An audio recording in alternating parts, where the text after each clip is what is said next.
Text mo nga si kuya mo kung dito siya kakain ng tanghalian.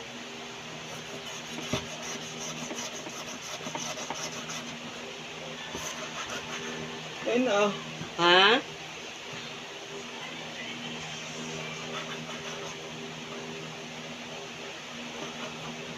Eh, minsan kasi doon na siya sa trabaho niya kakain eh.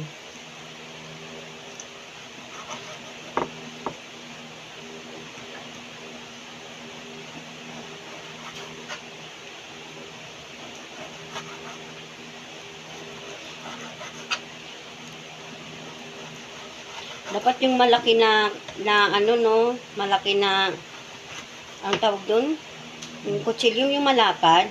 Yung kagaya kina Tita Esther mo. Yung sa pampalengke talaga, yan ang maganda.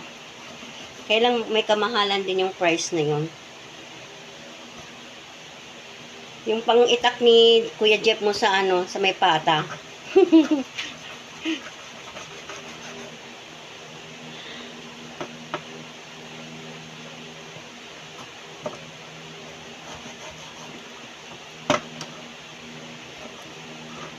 Hindi siya pwede pang ano, panglaman lang talaga siya. Ayan o.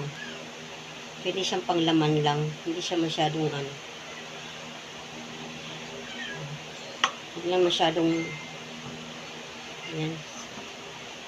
Kasi pag may buto, hindi na niya kaya. Okay, bye-bye.